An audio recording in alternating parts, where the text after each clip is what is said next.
In this video, we're going to apply a Robinson sling to a small dog.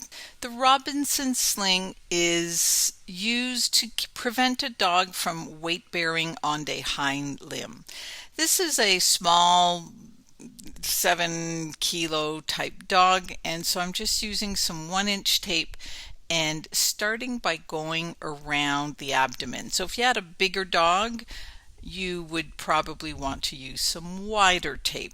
You start around the abdomen because that's what you're going to anchor the sling to. A few wraps around the abdomen to make sure you have something secure, and then we are just going to place a loop around the metatarsals and go around the abdominal wrap. So make sure that you go directly over the tape that you have previously positioned on the patient so that your sling tape sticks to the tape that's on the abdomen as opposed to just sticking to the dog's fur and skin.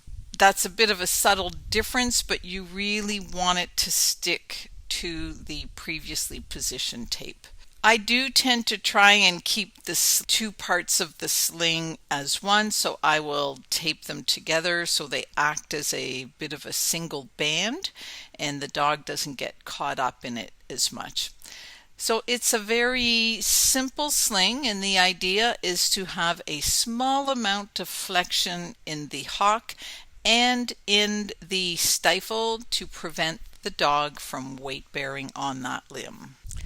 This is not a sling that is used very commonly. Typically, when used, it's for something that may be a little bit more proximal in that limb, something in the hip, femur, or maybe stifle joint.